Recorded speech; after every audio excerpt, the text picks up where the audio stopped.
डर एक एहसास में आपका स्वागत है। इस चैनल पर आपको सुनने को मिलती हैं डरावनी और सच्ची भूतिया कहानियाँ। तो अगर आपको ऐसी ही वीडियोस देखना पसंद है तो हमारे इस चैनल को सब्सक्राइब करना ना भूलें। तो अब बढ़ते हैं आज की कहानी की ओर।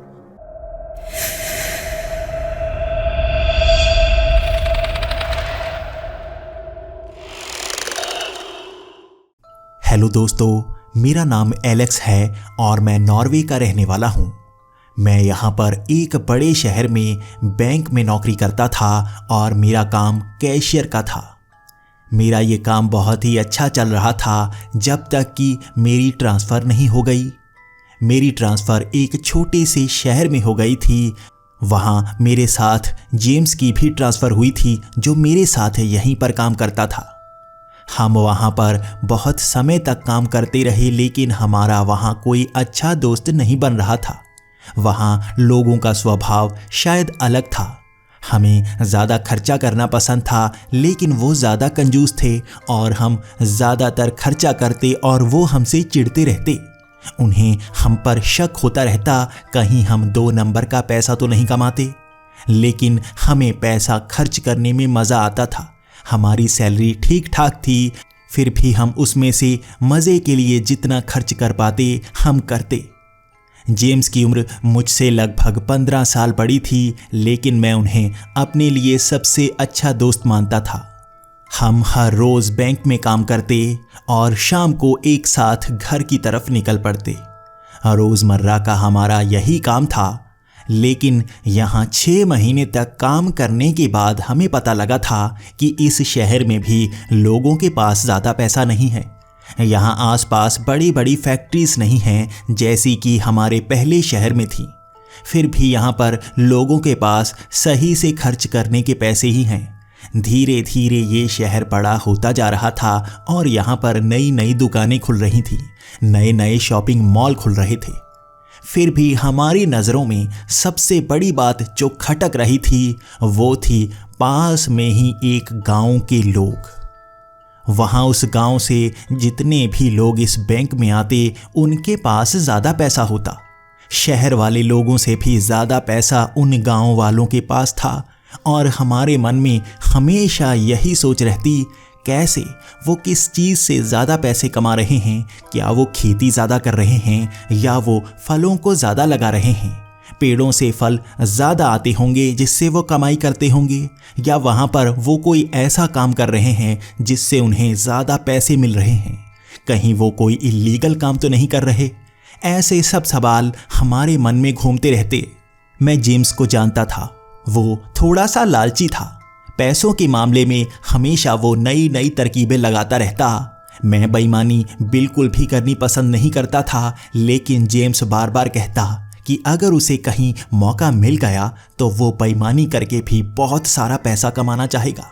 उसके शौक़ मुझसे भी बहुत ज़्यादा थी और उसकी हर बार नई बात सुनकर मुझे भी संकोच होने लगा था। उन लोगों से वो जैसे जलने लगा था। वो कहता, आखिर गांव वाले क्या काम करते होंगे जो इतना पैसा यहाँ पर लाकर जमा करवाते रहते हैं। ऐसा नहीं है, कुछ खास लोगों के पास पैसा है। वहाँ तो सबके पास पैसा है और वो धीरे धीरे पैसों को बढ़ाते जा रहे हैं। वो इतने सारे पैसे तो बैंक में रखते हैं कि निकाल कर खर्चा भी नहीं करते, बल्कि और लाकर यहाँ पर जमा करवाते रहते हैं। वो ये पैसे कहाँ से लाते हैं, ये बात की चर्चा हर रोज़ होती रहती थी। हम दोनों ज़्यादातर इस पर चर्चा करते और लोगों का ध्यान इस पर नहीं पड़ता।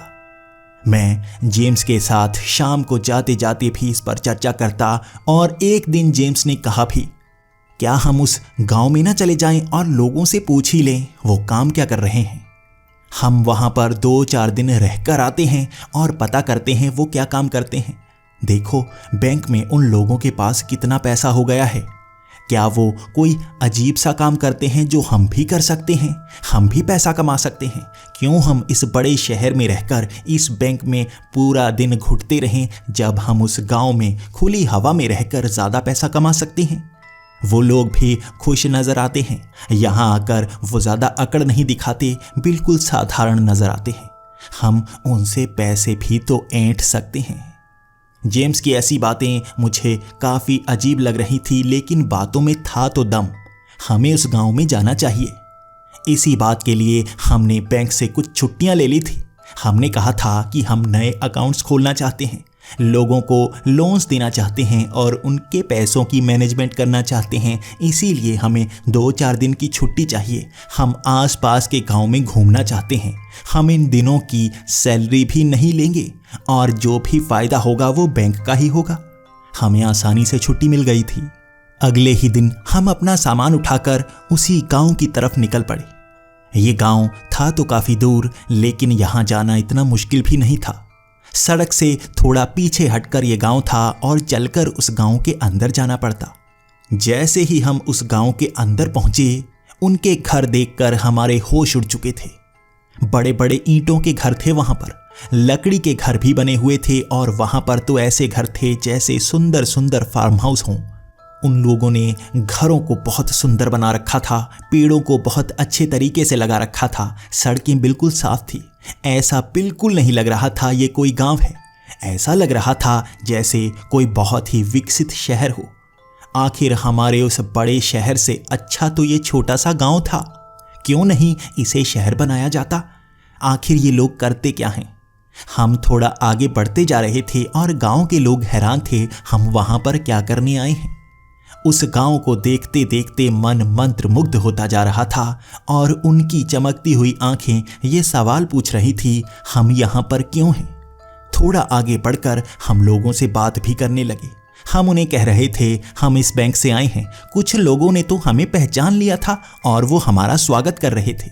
हमें एक घर में ले जाया गया जो खाली था और वहाँ पर ज़्यादा सामान नहीं रखा गया था, लेकिन जितना भी सामान रखा गया था वो कितना कीमती था हमें देखते ही पता चल गया। बड़े बड़े झूमर, वहाँ चमकता हुआ फर्श, आसपास लगे हुए शीशे और महंगे पर्दे। आसपास एंटीक सामान भी पड़ा था, पुरानी किताबें, लेकिन कुछ सामान ऐसा था जो शहरों में नहीं मिलता, जैसे दूर से ढूंढकर उन सामानों को यहाँ पर लाया गया था। ये अमीर लोगों का काम था, साधारण लोग ऐसी चीज़ें नहीं खरीदते। वहाँ महंगी महंगी पेंटिंग्स थी। कुछ पेंटिंग्स को मैं पहचान चुका था, ये बहुत ही कीमती थी। ये गांव वाले बहुत ही शौकीन होंगे। हमने वहाँ उन लोगों से बात करना शुरू कर दिया। पहले तो हमने बात घुमा घुमा कर की। हमने कहा हम बैंक से आए हैं, लोन देना चाहते हैं। अगर गांव वाले लोन लेना चाहते हैं तो हम दे सकते हैं, वो काम कर सकते हैं और ज़्यादा पैसा कमा सकते हैं। लेकिन हमारा ध्यान पड़ा वो लोग जैसे इंटरेस्टेड थे ही नहीं, वो काम ही नहीं करना चाहते थे। हम आसपास घूमना चाहते थे और वो हमें उस गांव में घुमाने लगे। हमें अब खुशी हुई, इस गांव के हर कोने में घूमेंगे, काम का पता करेंगे, हमें भी समझ में आएगा वो कैसे पैसे कमाते हैं। हम अब उस गांव में घूम रहे थे। मैं और जेम्स कदम आगे बढ़ाते हुए उस गांव को देखते जा रहे थे। बड़े बड़े घरों में हमें कोई भी ऐसी चीज़ नज़र नहीं आ रही थी जो काम की लगे। वहाँ पूरे घरों से सटा पड़ा था वो गांव, दूर दूर तक घर ही घर। उन बड़ी बड़ी पहाड़ियों के ऊपर भी सुंदर सुंदर घर बनाए गए थे, लेकिन कोई फैक्ट्री, कोई काम करता इंसान तक हमें नहीं दिखा। वहाँ पर औरतें भी बड़े आराम से घर का काम कर रही थी। हम ढूंढते रह गए, हमें वहाँ काम का कोई आदमी तक नहीं मिला। हमारे सवाल जैसे उनको भी अब चुभने लगे थे। हम जानना चाहते थे यहाँ पर गांव के लोग काम क्या करते हैं। वो भी नई नई बातें बता रहे थे। कुछ का कहना था वो शहर जाकर काम करते हैं और कुछ का कहना था वो यहाँ पर लकड़ी का बहुत ही बढ़िया सामान बनाते हैं। यहाँ पेड़ों को काटकर लकड़ियों की कुर्सियाँ या टेबल बनाए जाते हैं जो शहरों में बेचे जाते हैं। लेकिन क्या इतने महंगे टेबल और कुर्सियाँ बेचे जा सकते हैं? हमें ये झूठ लग रहा था। उनकी आंखें भी ऐसी थी जैसे वो झूठ बोल रहे हों। यहाँ इस गांव में हर आदमी, हर औरत, हर बच्चा मौजूद था। गांव से बाहर कोई नहीं गया था। ये वर्किंग डे था, फिर भी कोई काम पर क्यों नहीं गया? ये सवाल हमारे लिए अजीब था। आसपास हमें कहीं भी बनती हुई कुर्सियाँ नज़र नहीं आई, पड़ी हुई लकड़ियाँ नज़र नहीं आई। अगर लकड़ियाँ यहाँ पर हैं ही नहीं तो वो उन कुर्सियों, उन टेबलों को बनाते कैसे हैं? सवाल मन में बहुत थे, जवाब एक नहीं मिल रहा था। हमने उनसे बात कर ली थी कि हम 2-3 दिन के लिए यहाँ पर रहने वाले हैं। वो मान गए थे, जैसे वो किसी चीज़ को मना नहीं कर रहे थे और वो मेहमानों को अच्छा मानते हों। वो अच्छे लोग थे, हम भी उनको तंग नहीं करना चाहते थे, लेकिन मन में जो सवाल थे उनके जवाब हमें ढूंढने थे। उस पूरे दिन हम गांव में घूमते रहे। वहाँ बहुत अच्छे अच्छे महंगे झरने लगे थे। पास में तालाब था जहाँ पर शाम को लोग इकट्ठा होते, वो खेलते। वहाँ लोग बहुत ही खुशहाल थे।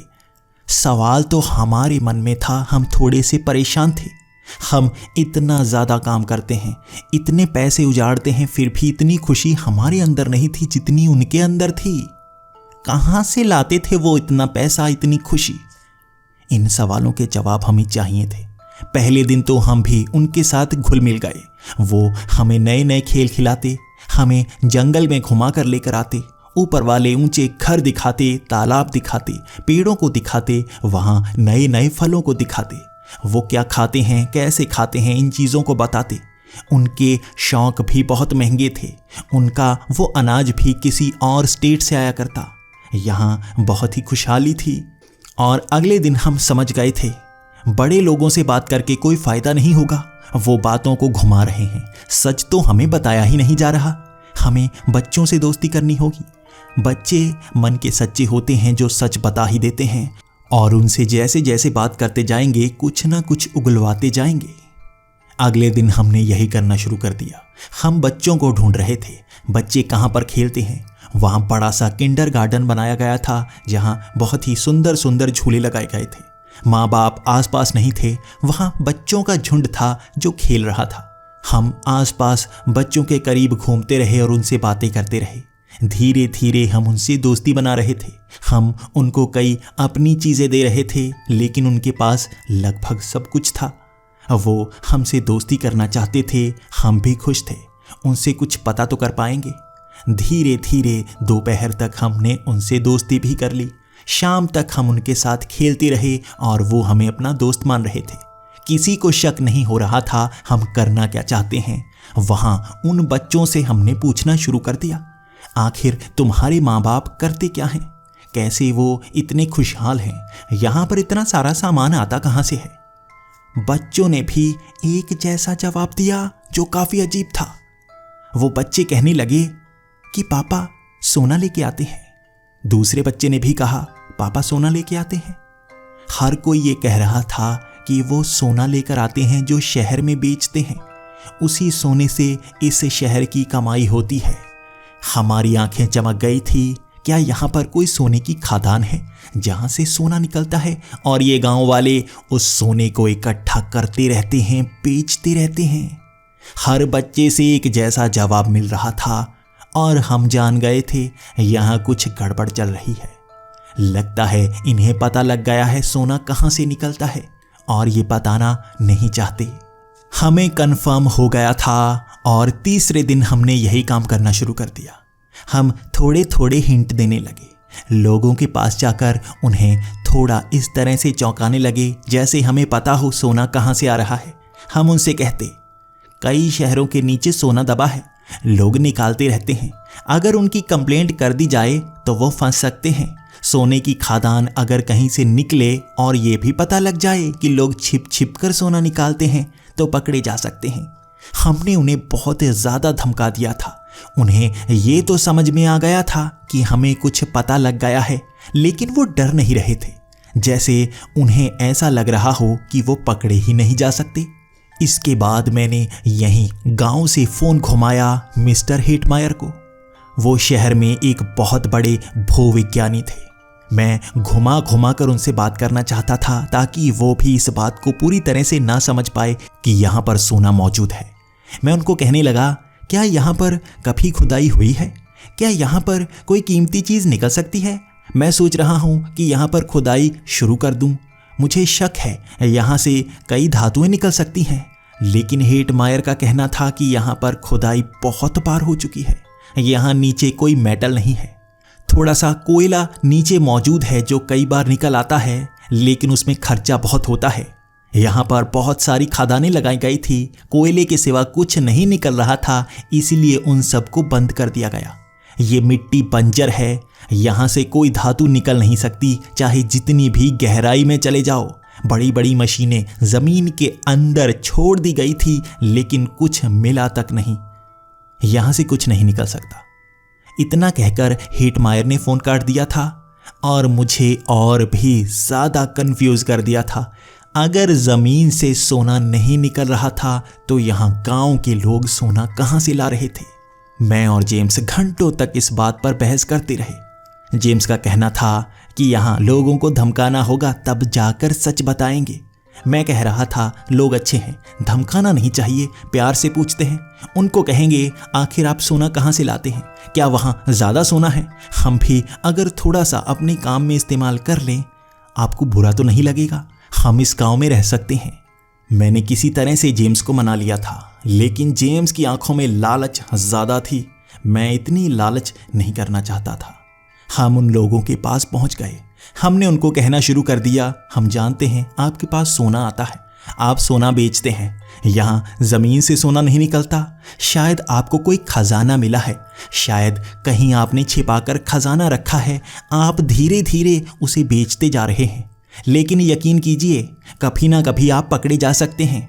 अगर यहाँ पर पुलिस आ जाए और वो घरों की तलाशी ले ले तो आप पकड़े जाएंगे। वहाँ कोई नहीं डरा था, उन्हें जैसे डर था ही नहीं। वो तो कह रहे थे जो भी आ जाए वो पकड़ नहीं सकता। सवाल फिर से वही खड़ा हो रहा था, वो डर क्यों नहीं रहे थे? क्यों उन्हें खुद पर जरा भी शक नहीं हो रहा था? काफी समय तक हमें बहस हुई और आखिरकार वो मान गए सच बताने को। हमें ये कहा गया कि आज ही रात हमें सच पता लगने वाला है। आखिर वो क्या सच बताने वाले थे, इसे सोच सोच कर मन में अजीब अजीब ख्याल आ रहे थे। मन में एक लालसा के भाव थे और ये ज़्यादा जेम्स में थे। उसकी आंखें चमकने लगी थी और ये रात का वक्त था। गांव में सभी लोग इकट्ठा हो चुके थे। उनके हाथ में थोड़ा सा मांस का हिस्सा था जो 4 से 5 किलो था। आखिर वो मांस का क्या करने वाले थे? हम सोचने पर मजबूर हो गए। शायद वो कोई जादू टोना तो नहीं करने वाले, या कोई पूजा। उन्होंने उसके बाद बताना शुरू कर दिया कि वो पहाड़ी के पास एक जीव आता है जिसे द मीट मैन कहा जाता है, यानी मांस खाने वाला नरभक्षी। वो आकर मांस लेकर जाता है और सोना देकर जाता है। वो सोने का एक छोटा सा टुकड़ा फेंक जाता है और अगर कभी वो खुश हो तो 2-3 टुकड़े फेंक जाता है। उस सोने की कीमत बहुत ज़्यादा होती है। कभी किसी ने जानने की कोशिश नहीं की वो सोना कहाँ से लाता है। किसी ने उससे बात करने की कोशिश नहीं की। वो बहुत शक्तिशाली है। उनके बुजुर्गों ने बताया था। कुछ लोगों ने लालच की थी और उस जीव ने उन सबको एक झटके में मार दिया था। लेकिन वो अच्छा है, वो कभी भी किसी को जान से मारने की कोशिश नहीं करता। अगर कोई उसे नुकसान ना पहुंचाए तो हम वहां पर मांस रखते हैं और वो हमें सोना देकर चला जाता है। वो किसी को नुकसान नहीं पहुंचाता और कोई जानना भी नहीं चाहता वो कहां जाता है। ये बातें सुनकर मैं और जेम्स थोड़ा सा हंस रहे थे। हमें वो लोग बेवकूफ नजर आ रहे थे, लेकिन कैसे? उनके पास तो पैसे थे, ये झूठ नहीं बोल सकते। क्या वो हमें बेवकूफ बना रहे थे? क्या वो कोई और सच्चाई हमसे छिपाना चाहते हैं? हम इसकी पूरी सच्चाई जानना चाहते थे और हम भी उनके पीछे चल पड़े। वो कुछ लोगों की भीड़ वहां पहाड़ी के पास जा रही थी। वहां पर एक मशाल को लगा दिया गया और मांस को उस लकड़ी के फट्टे पर रख दिया गया। वो लकड़ी चमकदार थी। खास तौर पर वो टेबल को वहां रखने के लिए ही बनाया गया था। जमीन में गाड़ा गया था। उसके ऊपर कच्चे मांस के टुकड़ों को रख दिया गया जो 4 से 5 किलो थे। वहां छोटे छोटे टुकड़े बनाए गए थे और पास में ही बैग रखा गया था। खास तौर पर यह चीज इसी तरह से बनाई गई थी और मुझे इशारा किया गया, आप लोग चुप करके बैठे रहें, सिर्फ देखते ही रहना, कुछ करना मत। इसके बाद हम बैठे रहे। मैं और जेम्स एक दूसरे की तरफ देखते जा रहे थे। क्या ये हमें झूठ बोल रहे हैं? ये हमें बेवकूफ़ तो नहीं बना रहे? यहाँ पर कोई इनमें से ही छिपकर तो नहीं आएगा जो मांस उठाकर चला जाएगा और सोना यहाँ रख जाएगा? हमें सच्चाई तो जाननी ही होगी, इसीलिए हम थोड़ा सा आगे खिसक कर बैठ गए थे। हम ध्यान से देखना चाहते थे। मशाल की रोशनी बहुत ज्यादा थी। वो शायद कुछ छिपाना नहीं चाहते थे बल्कि दिखाना चाहते थे। दूर से झाड़ियों में आवाज होना शुरू हो गई। कोई हमारी तरफ पड़ रहा था। वो आवाज काफी ज्यादा थी और झाड़ियां हिल रही थी। वहां तक इतनी ज्यादा रोशनी नहीं पहुंच रही थी, इसलिए हम देख नहीं पा रहे थे, लेकिन वो हमारे करीब आता रहा। उन मांस के टुकड़ों के पास जब वो पहुंचा तब हम हैरान थे। वो कोई इंसान नहीं था। उसका शरीर ही जैसे टुकड़ों में टूटा हुआ था। मांस उसके शरीर से लटक रहा था और उसके शरीर का आकार ऐसा नहीं था कि कोई इंसान हो। वो लंबी लंबी टांगे, वो बाजुएं भी लंबी थी, सर भी बहुत बड़ा सा था जो नकली नहीं बनाया जा सकता। उसकी चाल ही अजीब थी, इंसान ऐसे नहीं होते। वो थोड़ा सा रोशनी को छोड़ रहा था और उसकी दहाड़ बहुत अजीब थी। उसने उस बैग में उस मांस के टुकड़ों को डाल लिया और चलने लगा। उसने कब वो सोने का टुकड़ा फेंका हमने देखा तक नहीं, लेकिन वो वापस उसी पहाड़ी की तरफ बढ़ना शुरू हो गया था। वहां सब लोग भागकर उस टेबल के पास गए। उन्होंने वहां टॉर्च मारकर ढूंढने की कोशिश की और एक छोटा सा सोने का टुकड़ा उन्हें मिल ही गया। हमें उस टुकड़े को दिखाया गया। ये देखो, ये होता है वो टुकड़ा, इससे काफी पैसे मिलते हैं। ये वो हर बार छोड़कर जाता है, मांस लेकर जाता है, वो हमें देखकर भी जाता है। सच में उसे पता था हम यहां पर खड़े हैं, हम छिपे हुए नहीं थे। वो देख सकता था कि मांस किसने रखा है, फिर भी वो अपने काम से काम रख कर दोबारा उसी तरफ मुड़ चुका था। उन लोगों ने उस सोने के टुकड़े को हमें दे दिया था। वो सोना अब हमारा था। उन्होंने कहा, इस सोने को आप रख सकते हैं, इस चीज को राज बनाए रखना। वो शैतान शक्तिशाली है और वो बदला लेता है, ऐसा हमें कहा गया है। हमने कभी गलती नहीं की, तुम भी मत करना, जिंदा नहीं बचोगे। एक बात तो साफ थी, उस सोने को हमें दे दिया गया था, यानी सच में वो सोना देकर जाता है। इन लोगों के पास इतना पैसा है, इन्हें फर्क ही नहीं पड़ता। कितनी पुश्तें इनकी चलती आई होंगी, इसी तरह से सोना लेती आई होंगी और ये खुशहाल इसी तरह से हैं। हमें क्या करना चाहिए? जेम्स ने एक इशारा किया। सब लोग गांव की तरफ मुड़ रहे थे और जेम्स ने मुझे कहा, बाथरूम जाना है, उस झाड़ियों में जाकर आते हैं। एक आदमी ने कहा, ऊपर घर में चले जाना, पास में ही फार्म हाउस है। लेकिन जेम्स बार बार कहने लगा, नहीं सर, बहुत ज्यादा तेज बाथरूम आया है, मुझे यहीं पर करना होगा वरना कपड़े गंदे हो सकते हैं।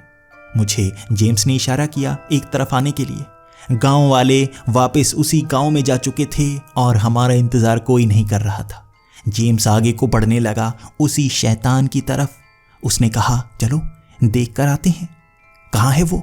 वो थोड़ा सा चमक रहा था, अंधेरे में नजर आएगा। चलो चलो भाग कर देखते हैं, कहां से सोना लेके आता है, देखेंगे तो सही। जेम्स की आंखों में लालच था और मैं उसे मना कर रहा था, लेकिन उसकी लालच मुझ पर भी हावी हो रही थी। वो जिद्दी था। उसने मुझे मना ही लिया और हम उस जानवर का पीछा करने लगे। वो क्या था? एक दानव, एक राक्षस था क्या हमें पता नहीं, लेकिन वो मांस का इस्तेमाल करता था, हम बस इतना जानते थे। हमारे कदम उस तरफ बढ़ रहे थे। वो दूर से चमकता हुआ नजर आ रहा था और हम काफी दूरी पर उसके पीछे पीछे जा रहे थे। वो झोला उठाए वहां आगे की तरफ बढ़ता जा रहा था। हम काफी दूरी तक उसके पीछे गए। उस पहाड़ी को पार किया उसने, पीछे वाले जंगल को पार किया, उस नदी को पार किया। वहां एक छोटी सी पहाड़ी थी जिसके एक तरफ एक गुफा सी बनी हुई थी। पत्थरों के ढेर के पीछे वो गुफा थी जिसके अंदर हमने उसे जाते हुए देखा। काफी समय लग गया था और समय बीतने के कारण सुबह भी होने वाली थी।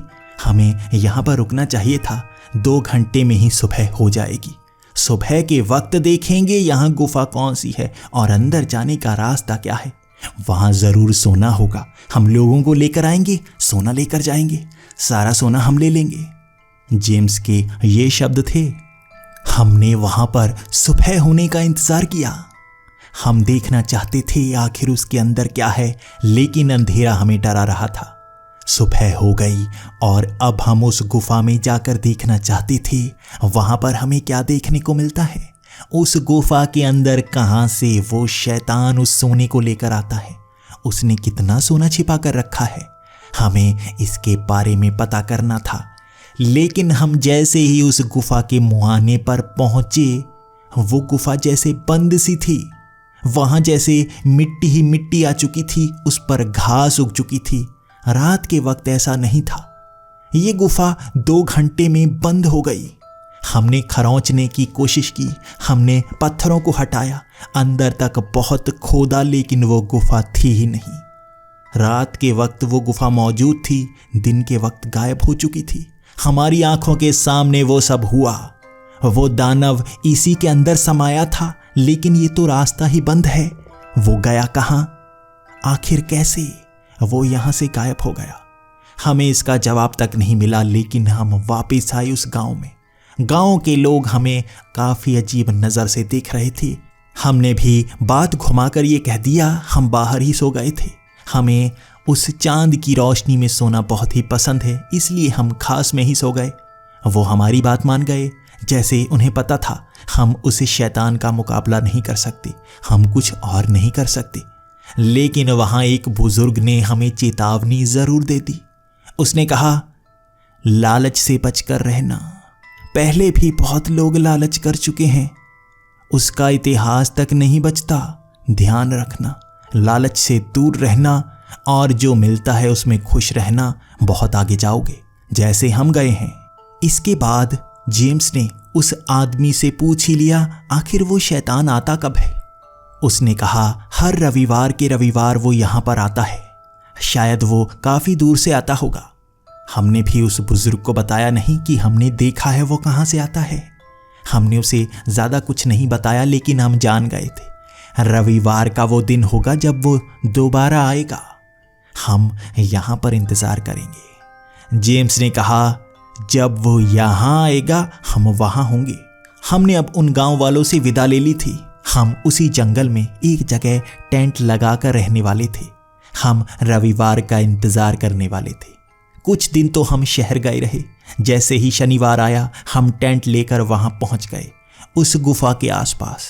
हम इंतजार करने लगे रात में कब वो शैतान वहां से निकलता है। वो शैतान निकला और उसी गांव की तरफ बढ़ने लगा। हमें पता था वो मांस लेने जा रहा है। उसे यहां वापस आने में 4 घंटे का समय लगने वाला है। इससे आधा समय लगा था हमें यहां तक पहुंचने में। जरूर वो दुगना समय लेने वाला है। हम इस गुफा में अंदर तक जाकर देखेंगे यहां मौजूद क्या है और सोना कहां छिपाया गया है। वहां जेम्स ने अपने हाथ में मांस के बहुत सारे टुकड़े रखे हुए थे। मैं उससे पूछ रहा था वो मांस क्यों लेकर आया है, तो जेम्स ने कहा, कहीं कुछ गड़बड़ हो गई और वो शैतान हमारे सामने आ गया तो हम सौदा कर सकते हैं। उन गांव वालों ने कहा था शैतान बुरा नहीं है, मांस देकर सौदा करेंगे जिंदगी का। कोई गलती हमसे हो गई तो हम फिर भी बच जाएंगे। लेकिन मैंने उससे पूछा, यहां तो एक ही आदमी के लिए मांस है, मेरे लिए कहां पर है? इसके बाद जेम्स ने कहा, तुम्हें अपने लिए थोड़ा खुद सोचना चाहिए था। मैंने तो अपने लिए दिमाग लगा लिया, तुम भी चलो कुछ कर लेना, अपनी एक टांग दे देना उसे। इतना कहने के बाद जेम्स हंसने लगा। मैं भी उससे थोड़ा खफा था। वो मुझे पहले बता सकता था, आखिर उसने बताया क्यों नहीं? क्या उसके पीछे भी कोई राज तो नहीं? इतना कहने के बाद हम उस गुफा में अंदर जाना चाहते थे और सच में वो गुफा खुली हुई थी। उस दिन वो खुली नहीं मिली थी, आज वो खुली थी। वो हमारे सामने बिल्कुल बड़े आकार में थी और हमारे कदम उसके अंदर पहुंच आए। रोशनी मारी गई और वो गुफा और अंदर तक जाती थी।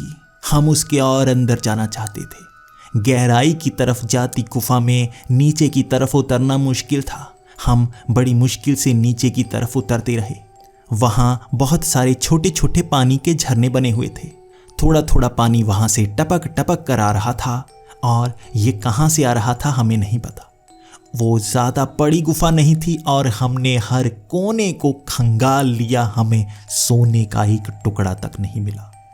आखिर वो शैतान अगर यहाँ से आता था तो कहाँ जाता था और वो सोना कहाँ से लेकर जाता था हमें इसका पता तक नहीं चला। वहां गुफा में काफी छोटे छोटे सोने के टुकड़े हमें जरूर मिले जो कंकड़ की तरह कई जगह पर गिरे हुए थे, लेकिन इतने सोने से हमारा काम नहीं बनने वाला था। ये तो वैसे ही टुकड़े थे जैसे वो शैतान वहां पर लोगों के लिए छोड़कर आता है। हम तो पूरा खजाना देखना चाहते थे और वो हमें नहीं मिल रहा था। लगभग 2 से 3 घंटे तक हम वहां पर रहे, हमें वो सोना नहीं मिला।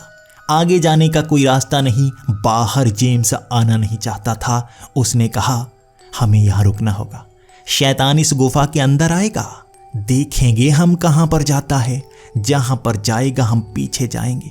धीरे धीरे ही सही रास्ता हमें समझ में आना शुरू हो गया है। हम पूरा रास्ता पता करेंगे, सोने का खजाना होगा हमारे हाथ में। मैं उस गुफा से बाहर निकलना चाहता था, लेकिन जेम्स मुझे भी बाहर नहीं जाने देना चाहता था। वो लालची हो चुका था, उसके हाथ में मांस के टुकड़े थे और वो कोई चालाकी करना चाहता था। मैं उसके साथ रुका रहा और लगभग 4 घंटों बाद वो शैतान उस गुफा के अंदर आ गया। उसका आकार यहां से नजर आ रहा था। वो यहां पर अजीब सी आवाजें निकाल रहा था। वो घिसट घिसट कर आगे की तरफ बढ़ रहा था। उसके हाथ में वो बैग था जिसमें जरूर ही मांस होगा। उसने उस मांस के बैग को जैसे फाड़ दिया, मांस के टुकड़े नीचे गिरे और वो उसे उठा उठा कर खाने लगा। पूरा मांस खा लिया उसने। वो 4 से 5 किलो मांस खा चुका था और वो इधर उधर देखने लगा। वो एक दीवार के पास आकर खड़ा हो गया। हम छिपकर देख रहे थे वो जाता कहाँ पर है। उसके बाद वो इधर उधर घूमने लगा और हमें पता ही नहीं लग रहा था वो करना क्या चाहता है। कभी वो इधर आता, कभी उधर आता। हमने ध्यान दिया तो वो दीवारों पर कुछ सूंघ रहा था। वो इधर उधर सूंघने की कोशिश कर रहा था, लेकिन क्या, तभी उसकी नजर हम पर पड़ी और उसकी आंखें चमकने लगी। वो हमें ढूंढ रहा था और एक झटके में वो हमारे सामने आ गया।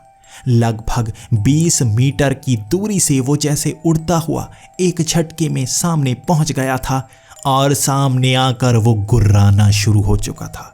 उसकी गुर्राहट बहुत ज्यादा खतरनाक थी। उसके चेहरे पर बहुत ज्यादा गुस्सा था, लेकिन काफी देर तक उसने हमें नुकसान तक नहीं पहुंचाया। हमने ध्यान से उसके शरीर को करीब से देखा, जो शायद पत्थरों का बना हुआ था। सख्त सा टूटा हुआ शरीर कहीं जगह से चमक रहा था। उसके शरीर के छोटे छोटे हिस्से टूटकर गिर रहे थे और गिरते ही वो चमक रहे थे। वो सोने के टुकड़े थे जो उसके शरीर से टूट टूट कर गिर रहे थे। मेरे दिमाग में ख्याल आने शुरू हो गए, यहाँ कोई खजाना मौजूद नहीं है, ये इसके शरीर के हिस्से हैं जो सोना बन रहे हैं। उन्हें वो वहां पर छोड़ कर नहीं आता, बल्कि उसके शरीर से टूट कर गिरते हैं। वो शैतान हम पर गुर्रा रहा था, लेकिन नुकसान नहीं पहुंचा रहा था। तभी जेम्स बोलना शुरू हो गया, हम सौदा करने आए हैं, मांस ले लो हमसे, जितना मांस चाहते हो उतना देंगे, हमें सारा सोना दे दो। वो सोने का भंडार कहाँ है बताओ, हमें बता दो। शायद जेम्स को समझ में नहीं आई थी ये सोना कहाँ से आ रहा है। मैं उसको बार बार कहने की कोशिश करता रहा, लेकिन वो माना ही नहीं। वो शैतान गुर्राता रहा और वो एक तरफ बढ़ना शुरू हो गया। वो हमें कहीं पर ले जाना चाहता था। हम भी उसके पीछे चलने लगे। आखिर वो दिखाना क्या चाहता है। मैं जेम्स को कुछ कहना चाहता था, वो मुझे बार बार धक्का दे रहा था, जैसे उसे फर्क ही नहीं पड़ता हो मैं उसके साथ हूं। वो लालची हो चुका था। वो शैतान हमें एक जगह पर लेकर गया जहां पर सच में सोने का भंडार लगा हुआ था। एक बड़ी सी ढेरी उन सोने के छोटे छोटे कंकरों की। उसके बाद उस शैतान ने इशारा किया, वो सोने का टुकड़ा उठाओ, मांस दो मुझे, कितना मांस दोगे। वहां पर मैं तो सोने को उठाना नहीं चाहता था। मैं जान गया था ये सोना उसके शरीर का हिस्सा है और वो खुद नहीं देता, बल्कि खुद ब खुद गिर जाता है। मैं लालची नहीं था, सोना मैं लेना नहीं चाहता था। उसने मेरी तरफ पहले इशारा कर दिया और मैंने मना कर दिया। मैंने कहा मैं कोई सौदा नहीं करूंगा, मैं खाली हाथ आया था, खाली हाथ जाऊंगा, मैं कुछ लेकर नहीं जाना चाहता। लेकिन जेम्स ने कहा, ये लो मांस, मैं ज़्यादा टुकड़े उठाना चाहूँगा। मैं तुम्हारे जितने भी टुकड़े हैं वो लेना चाहता हूँ। मैं तुम्हें मांस दूंगा और ये टुकड़े लूँगा। जेम्स भाग कर गया और वहाँ सोने के टुकड़ों को अपनी जेब में भर लिया। ढेर सारा सोना, उसकी जेब में ढेर सारा सोना था। उसने अपनी शर्ट के अंदर भी सोना डाल लिया। उसने अपना वो बैग जिसमें वो मांस लेकर आया था उसे खाली किया, उसमें भी सोना भर लिया। वो सोना ही सोना ले जाना चाहता था। मैं लालच नहीं करना चाहता था, मैं डर गया था, मैं जिंदा रहना चाहता था। मुझे नहीं पता यहाँ सौदे से क्या होगा, क्या वो बाहर जाने देगा। मुझे तो बस जिंदगी चाहिए थी। जेम्स ने इतना सोना भर लिया और वो मांस देकर आगे की तरफ बढ़ने लगा।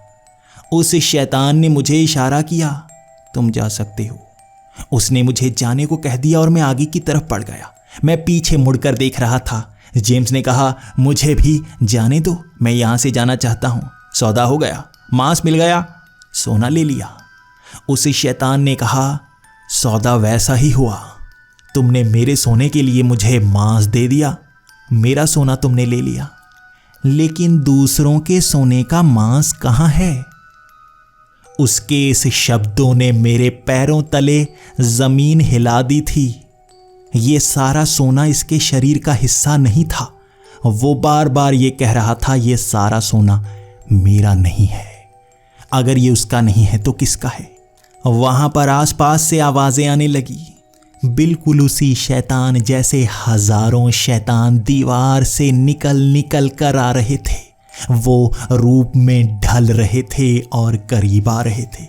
उन्होंने जेम्स को हर तरफ से घेर लिया। जेम्स ने सारा सोना गिरा दिया और कहा, नहीं, मैं सोना नहीं ले जाना चाहता, मैं वापस जाना चाहता हूं। मैं मांस लाया ही नहीं, मेरे पास सिर्फ एक का मांस था। लेकिन वो शैतान कहने लगे, सौदा हो चुका है, हमें मांस चाहिए। वो ये कहते जा रहे थे और जेम्स के करीब जाते जा रहे थे। जेम्स चीखता रहा और उन दरिंदों ने जेम्स के शरीर के हिस्से करने शुरू कर दिए। उसके शरीर से मांस नोचा जा रहा था और उसकी आवाज़ मेरे कान के पर्दे फाड़ रही थी।